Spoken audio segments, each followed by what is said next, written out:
I will try to make them. Judge Ben Green, no relation. I'll be loud.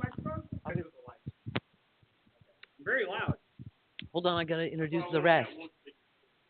After Judge Green will be no relation Jessica Green, and then Jessica Green will be Takari speaking. Okay, I'm going to turn it over to you. All right. So some of you have already kind of seen this presentation and heard me speak about mental health before. But for those of you who haven't, I guess I want to start off by saying that when I started as the Chief Magistrate Judge in Jackson County in 2018, it became very apparent to me that the people that I was seeing in the jail, and I think we issue about 2,600 arrest warrants in Jackson County every single year. And of those 2,600 warrants, when I would go to the jail and see people, it was very clear to me that maybe 1% of them I would categorize as truly just kind of evil people. Very, very rare. Almost everybody else falls into the category of it is a serious mental health problem going on, substance abuse, or both combined. Generally combined. I am not, by nature, a touchy-feely, hug-a-thug kind of a person. I spent most of my time as a prosecutor. I was also a defense attorney for a little bit, and I was not what people call a true believer defense attorney. A true believer is somebody who, as a defense attorney defending criminals, you really believe that society has wronged these people and harmed these people, and they are a product of the environment that they've been raised and brought up in. I was not that guy at all. I would make sure the state had evidence that they could prove the crime that my client did, but then, sorry, buddy, like, this is the best I can do for you. You did the crime, you're going to do the time.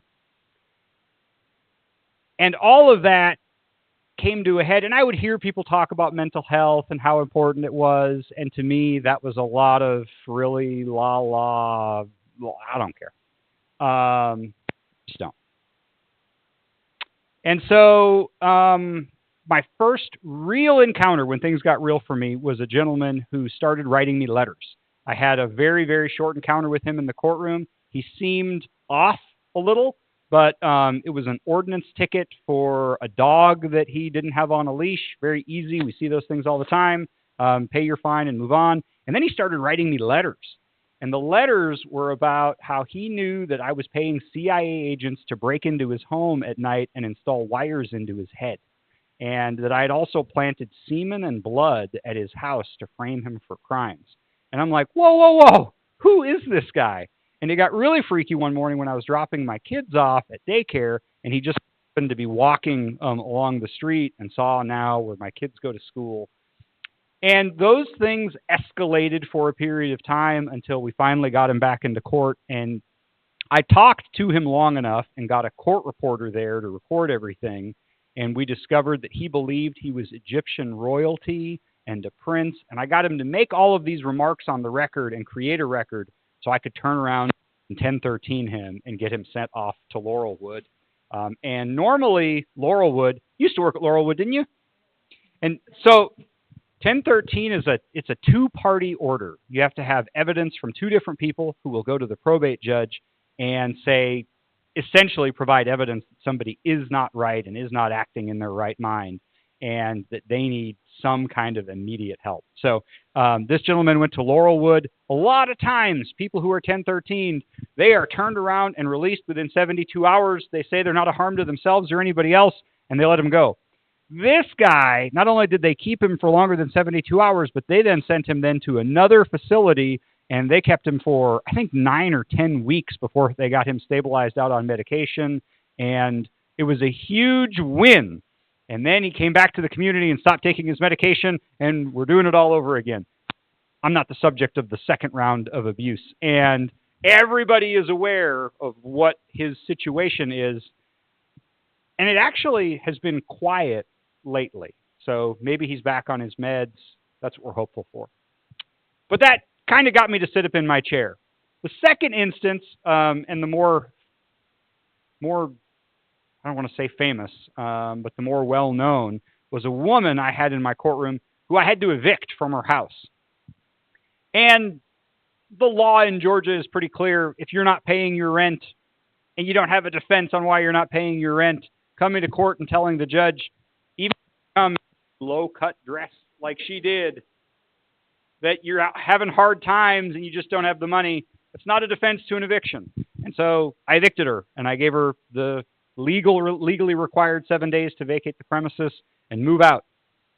And I didn't know, but at the same time, she was also having custody problems, because generally when you're getting evicted from your home, it's hard to hold on to your children.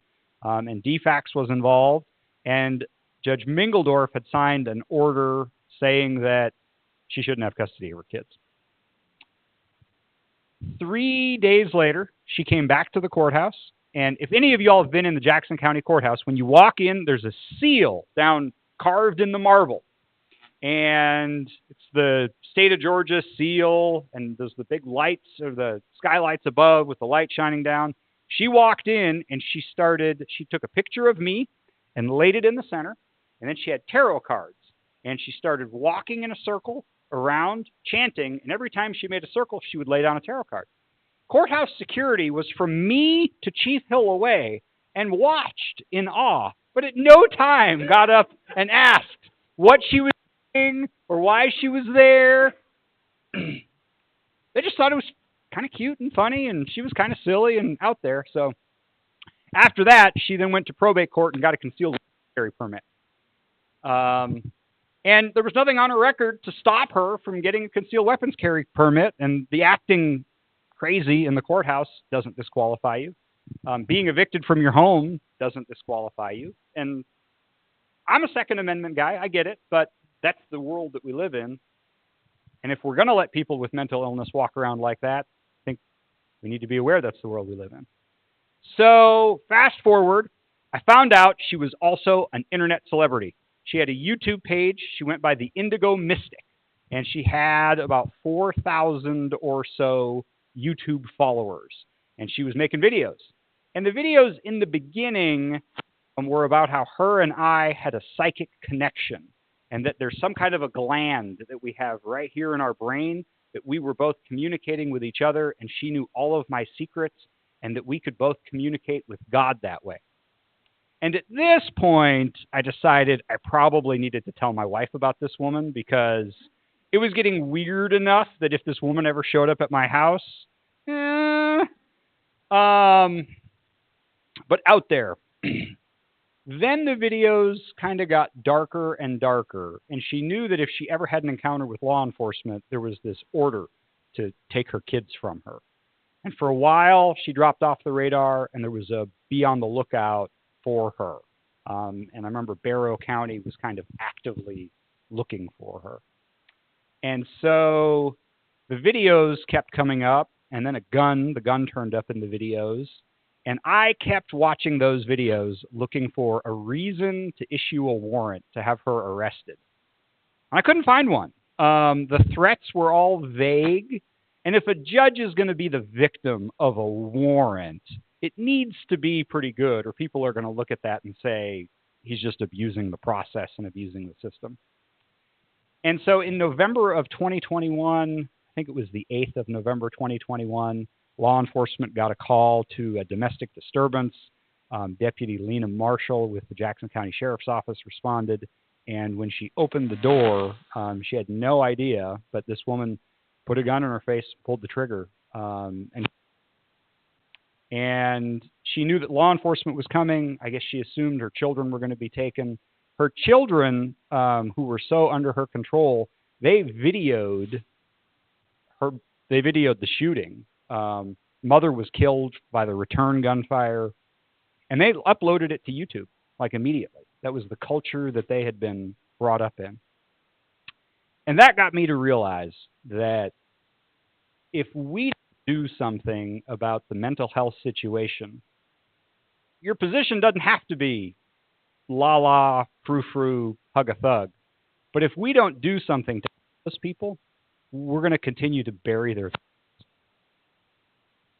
And that's when I got to realize we've got a real problem that we really, really need to do something about.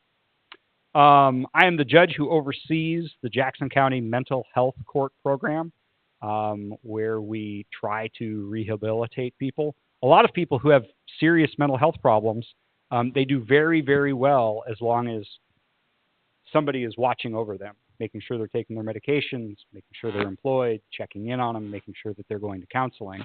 And so we generally keep people for 2 to 3 years and get them stabilized. But the problem is you have to commit a felony to qualify for our program, and you have to be designated a high-risk, high-needs individual. And so that leaves a huge target population that I am not able to serve through any kind of a court program.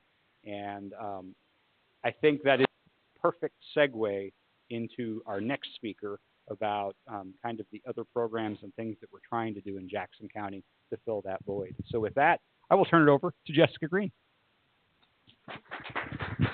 I'm not gonna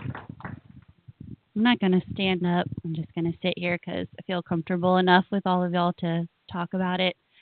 I'm here because I lost my brother to suicide 8 years ago, and at that time I didn't know about mental health. I was blind, and I just didn't think about it. My mom worked in mental health, but I never really saw the ramifications of what mental health is and how it can affect people. So I was working for the city of Houston, and I was encouraged to start going to a meeting called Jackson County Family Collaborative, and that's with Family Connections. They meet every month, and we just talk about things that are going on in our community.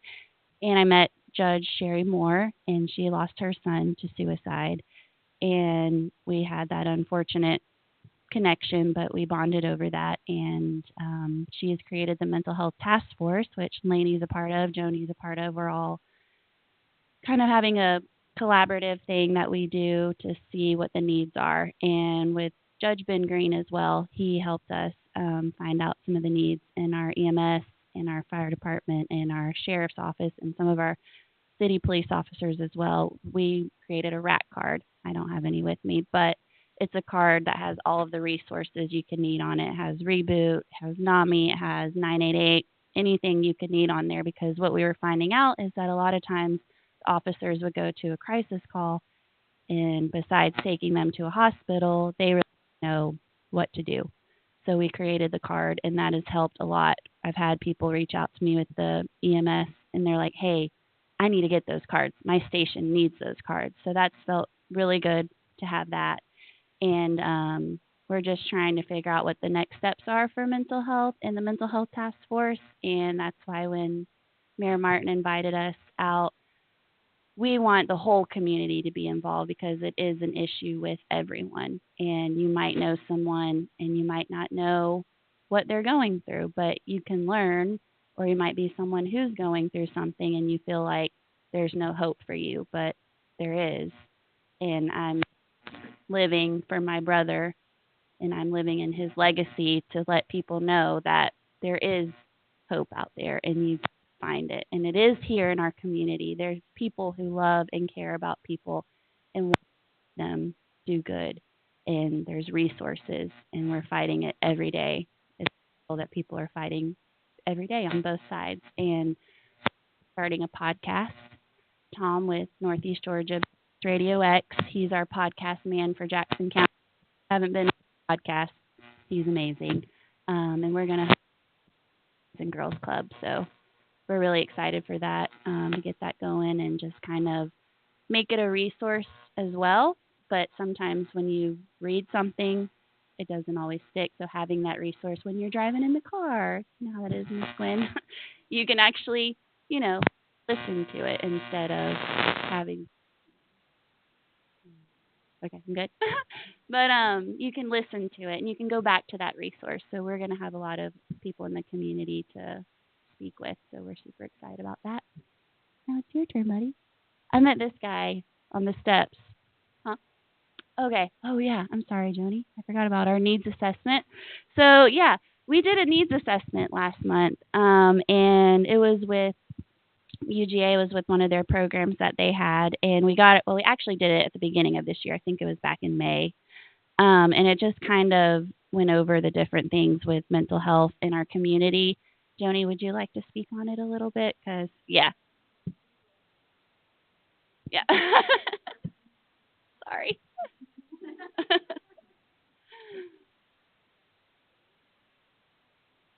Oh, sorry. Right here.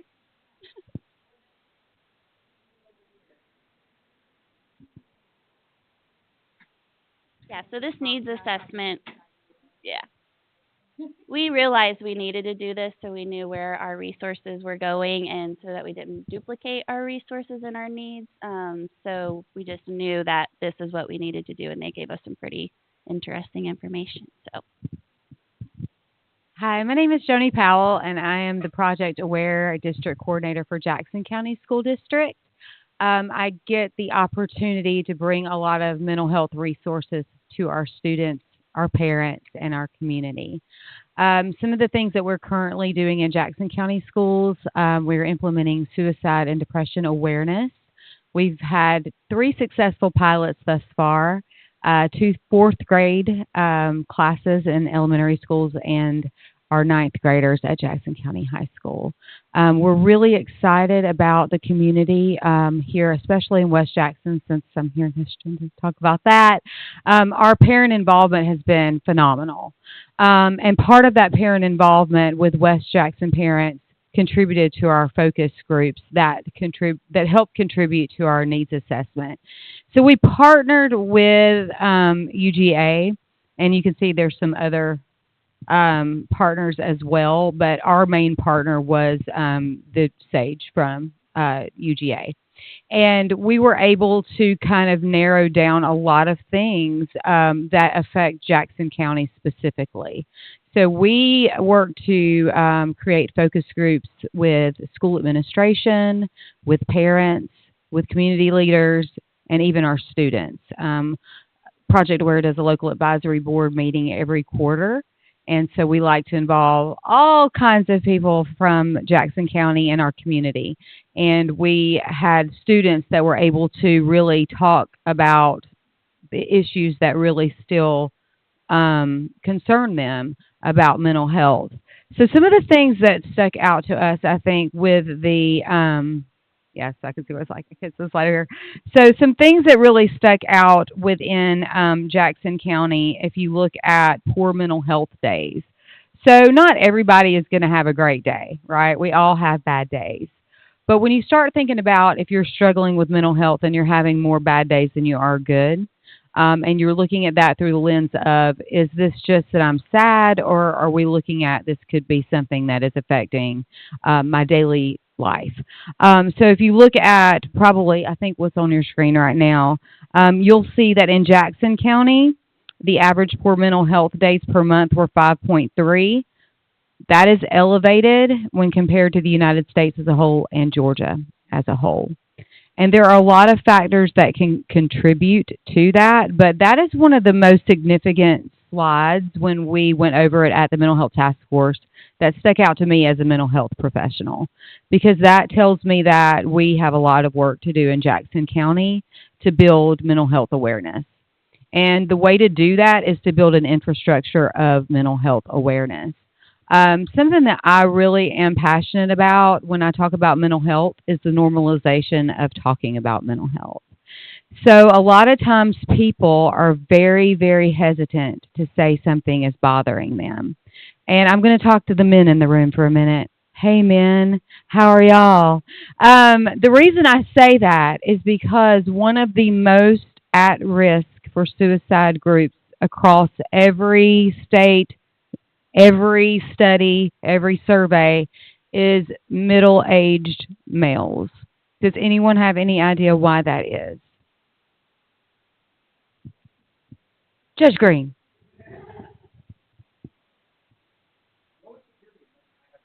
Okay, well, I will give it to you. I saw, so as a middle-aged male, I saw this is going to sound corny and cheesy, but I saw a TikTok clip maybe a year or two ago, and it was a girl starts it, and she says, "Hey, girls, who is just that one person in your life that when you have a bad day that you can just go to and just talk it all out? Guys, you can chime in too." And then there is just man after man after man that is responding to that and saying, "I'm a man. Nobody gives a shit about my problems."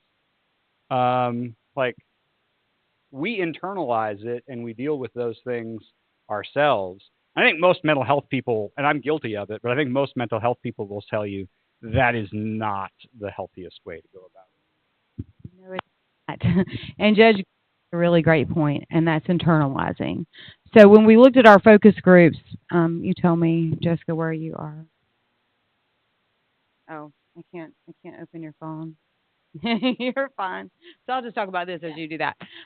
So a lot of men, as they get older, so you guys are taught from a very young age to not talk about your feelings. Men are always taught as boys not to cry, not to talk about what's bothering them. They're the providers. They're the strong ones. They're the ones who get it done. But what happens when you get older is that age affects all of us. And so a lot of times you get to a point where you can't do the things that you used to do with the abilities that you used to be able to do. There becomes a point where you may have to retire for whatever reason. And so that is the reason that when we look at suicidality, middle-aged males are affected because their whole lives they've internalized mental health issues and they don't want to talk about it because they don't want to seem strange or out of place or that something is wrong with them. And there is nothing wrong with you. If you have cancer, you go see an oncologist. If you have a ball on your foot that hurts, you go to a podiatrist. If you have a mental health issue, your brain controls every single thing in your body.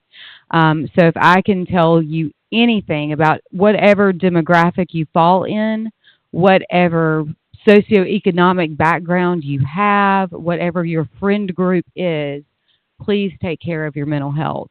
And so one of our needs assessment in looking at what is causing some of these issues and the causes of death, if you look at what's on your screen, I feel like everyone is affected by this.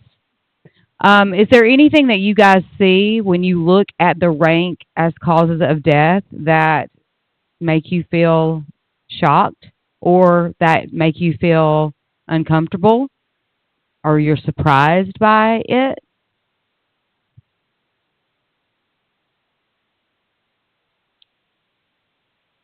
So when I look at this, I think that anytime you see things that are health related that are ranking right up there with suicide, that's an issue. If you look at 25 to 34-year-olds, okay, a time when a lot of us are still trying to figure out our lives, you know, the accidental poisoning, exposure to noxious substances, indicative, obviously, of substance abuse. And right under that is suicide. We don't like to talk about suicide, and we don't like to say the word suicide, and we don't like to say killing someone might kill themselves. I can tell you that statistically, you're not putting an idea in someone's head if you're scared that they might be ready to harm themselves. I can guarantee you that if you go to them and you ask them and they talk about it, they've already thought about it for a very, very, very long time. So the more that we normalize conversations, that's going to change. Over the years that I'm working in Jackson, that is one of my very, very big goals. I know that is for Mental Health Task Force as well. Just like Jessica said, she has lived experience. So does Judge Moore, and they share my passion.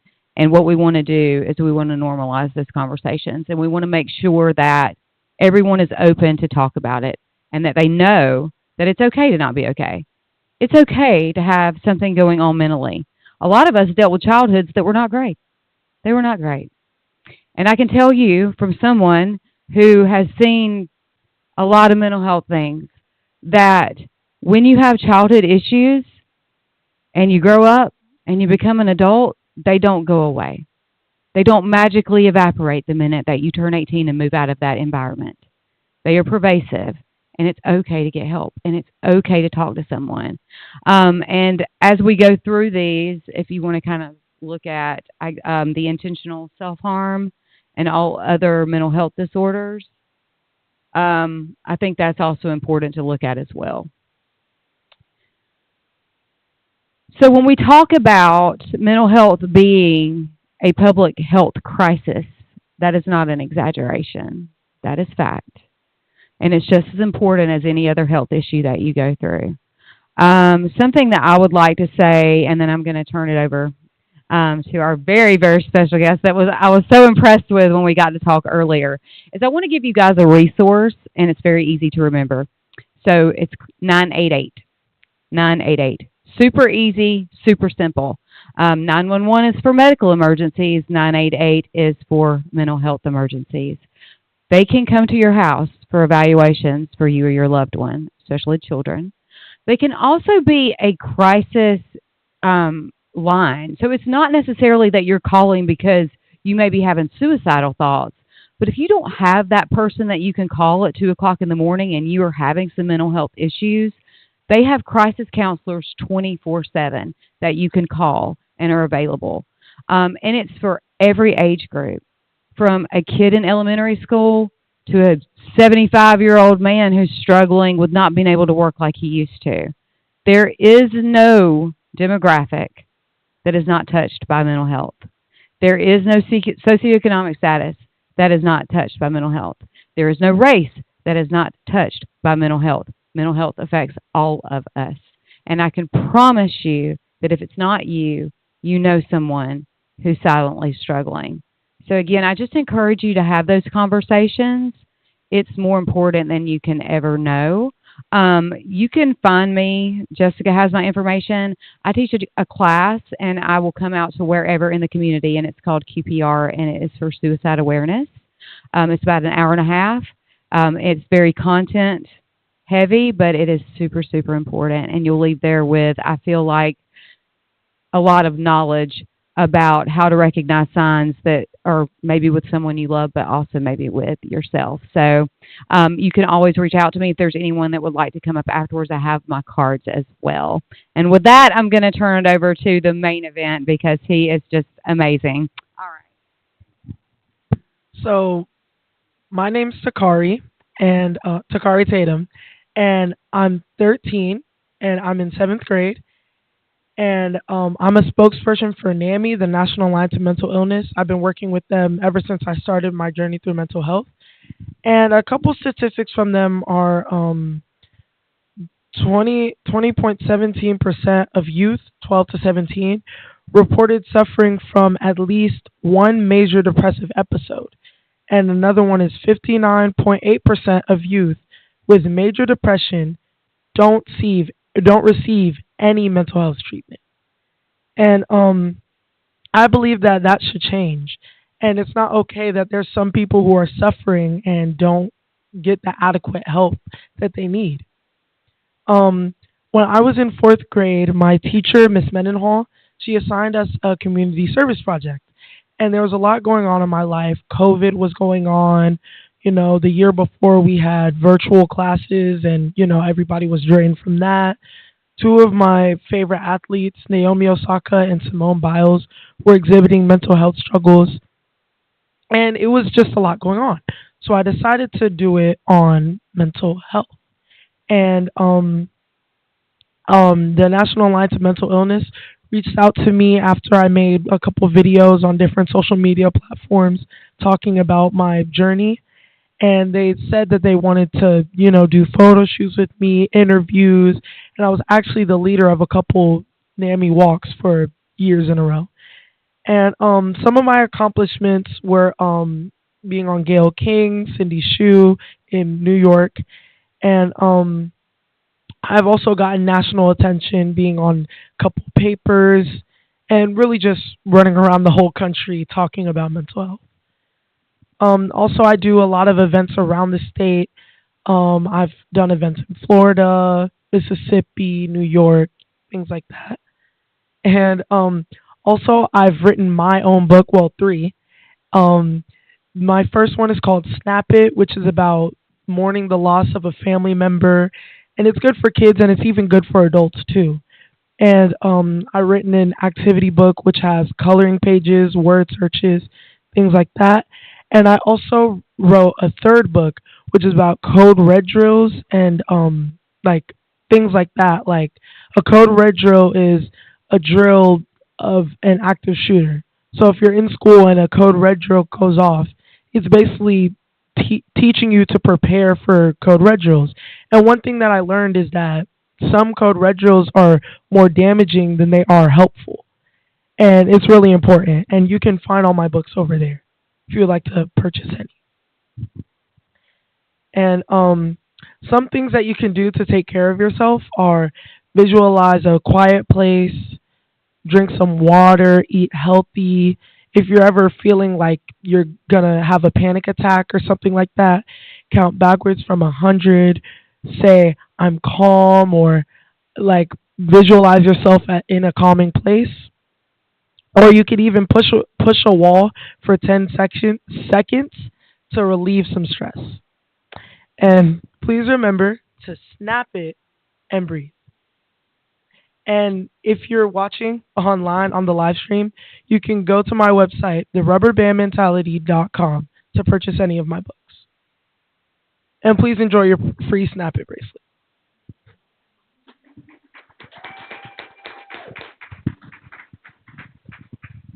Just have one other thing to say about him. I met him at the Capitol with Lainey. We were there for Mental Health Awareness Day, which is in January.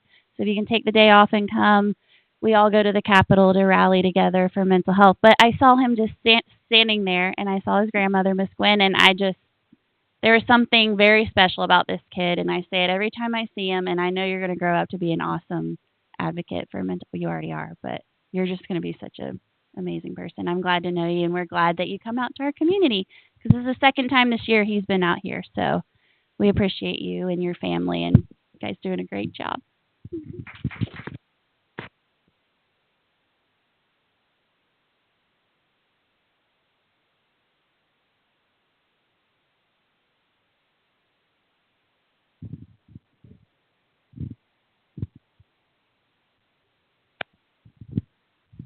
Does anybody have any questions? Yes, sir. Here, I'm gonna carry so that the people on the live stream can hear. Okay, a couple questions. What kind of resources does Jackson County has? And what I'm looking at is like licensed clinical social workers, budgets, who funds the budget, those kinds of things. And are there shortages in those mental health professionals within Jackson County? So I can answer some of that, I think. And so about a year ago, we saw this need. You've heard about NAMI, talked about National Alliance of Mental Illness.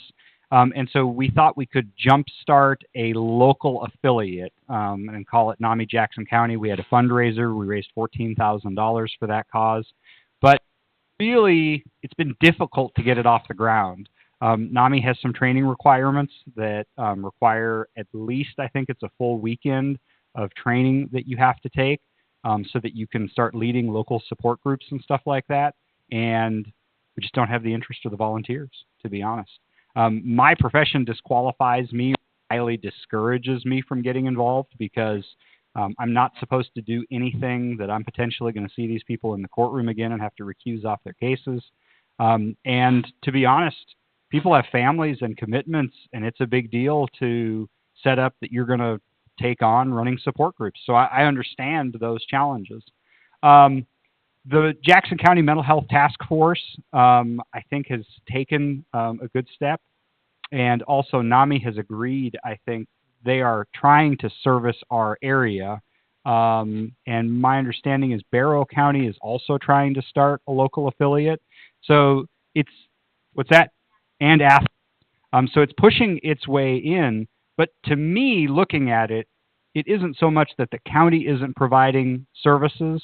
I think the county government is doing everything it can to step up. I think those gaps that we have in services, though, are really more what NAMI could fill. And it's a little slow getting started, but we definitely need it. Does that answer your question? Yeah, that answers some of it. And then the other question in the data gathering, and I don't know within Jackson County, I was just curious, having gone to some of the public schools here, is there a difference, a measurable difference between the young men and women that go to the Empower College, which talking to those students, they seem so focused and they have things to do versus the other high schools? And does that trade school type environment, is that a different level of concern? Are they more focused? I'm just curious. So I've been to Empower several times and have spoken to a lot of the students there. And being a man in my mid-40s who grew up as a child in the 80s, where I went to school, I don't know if it's like that here, but the kids who went to trade school were the kids who generally had no interest or desire to go to college. They didn't make really good grades in high school, and so trade school was maybe the only option for them besides just not continuing their education at all. I don't feel that way when I go to the Empower Center today. And so it feels almost like I am shortchanging it, calling it a trade school or a trade program, because you have some of the best and brightest children that we have who go to Empower and are learning real world critical skills that they're going to be able to further on. And so if anything, and I may be just way outside of my zone here, I think the children who are getting missed and the children who maybe have more mental health needs are not those highly motivated individuals that you see and talk to at Empower, but it's the kids who kind of more muddle along and just get by and don't have the family support.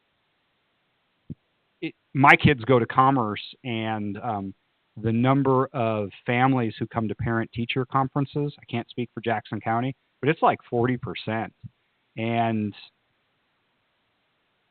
I don't know that that certainly can't help a developing person's mental health to have parents who just aren't engaged. The people who I have seen at Empower, and Johnny, you jump up and tell me if I'm wrong, but they are generally, I found, have a lot of parental support. They have a lot of extracurricular involvement, and they're really shooting for the stars. So.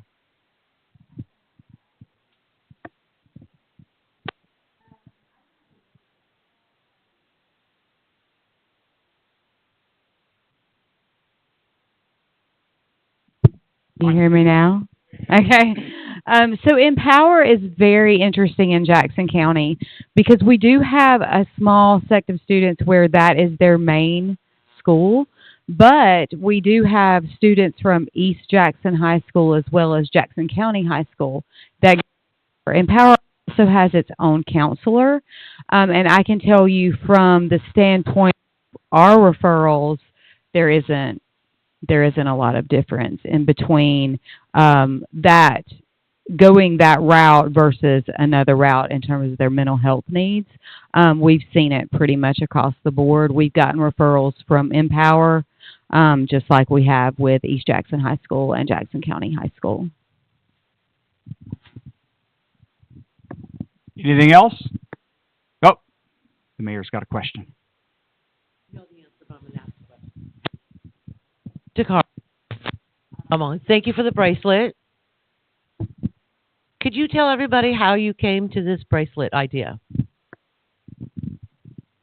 So when I was a little kid, probably pre-K, maybe kindergarten, we would have arts and crafts, and that was always my favorite part of the day. And I just remember making these little bracelets. And I thought about how I could like incorporate some of my favorite things into my business. And I heard that like feeling the sting of a rubber band bracelet against your skin relieves stress, and it just reminds you to take a deep breath in and a deep breath out. Thank you. You're welcome. Do you want to introduce your grandma, your dad, and your uncle since they're here, and they're going to talk about their booth, right? Here you go. I'll let you introduce them. So this is my grandma. Hi. This is my dad, Uh, and this is my Uncle Theo. okay, we'll talk about. You hold the book. Okay, this was his first book that he wrote when he was last year, right? Yeah, he was 11, and he wrote this book. It was inspired by the death of his grandfather and his aunt during COVID, and how he went through his own mental health journey. So he wrote a book to. Oh, okay. Oh, I'm sorry. Okay. So that he put down in words how he was feeling about the death of these two special people that had died in his life, and it was during COVID, so there was a lot of other kids going through a lot of different things, and they all felt like grief because we didn't have that human connection at that time during the COVID time. So that's where this book was developed, and he got Chesney McNeil. He's the head meteorologist of Loving Alive, and so he wrote the foreword for his book here. And then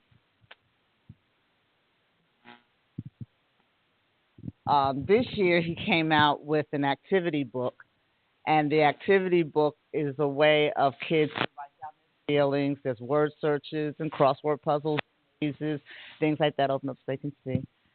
And so that the kids and adults have bought these books as well. So it's not. I keep saying kids because he's a kid and they do, but adults have. They do all those kinds of things as well, and write down their feelings, and then that comes with just take it, and that comes with crayons as well. Then go get your third book. And then this book was interesting. He wrote this book after being let me show the pictures. After being going through a series of code red. Now I found it interesting that when he would go to events, the kids all knew what code red drills were, but the parents didn't. They're like, "What is it, a fire drill?" They had no idea what that was called, and so as far as what a code and this is a realistic fiction book that he wrote about his young Takari has a friend who goes to school out of state, and he gets killed in a school shooting. So now Takari thought that his friend was going to come back and be in seventh grade with them, but then finds out he's not coming back. So it all goes through the day when his school went through a code red drill and how he felt the anxiety and stress that these kids go through during that drill. Even though this was just a drill, it wasn't a live shooting. The anxiety that these kids go through. So he put that on paper and wrote about that. And one of his teachers actually is the teacher in the book. He decided that he would let the car use his likeness. And Nate Burleson, who is an anchor on CBS Mornings with Gayle King, he wrote the foreword for this one. And Cheryl Preheim, who's also with Chelsea McNeil on 11 Live, she also wrote a foreword as well. And then both books have glossaries in the back to start conversations. This book, the first book is more about grief and how to deal with grief and everything. And I think of this one as a conversation starter with kids who have it's in that little group of kids who actually have gone through it, and then the whole group of kids who have to go through those drills 3-4 times a year. That's what he does. Yeah. Thank you. And it's good that like I want yeah. um I like doing this because it's good to have a safe space for people to talk about their feelings and read about their feelings so they can know what they're feeling instead of just like being like, oh, I'm the only one out there who feels like this, or I don't know how to express what I'm feeling. I like doing this so that kids and even adults can have a safe place to know what they're going through.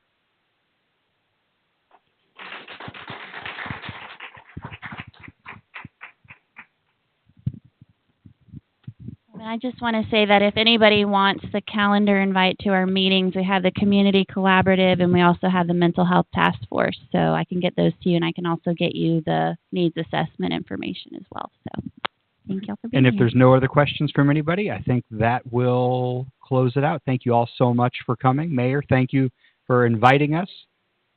And thank you for this time. So, thank you.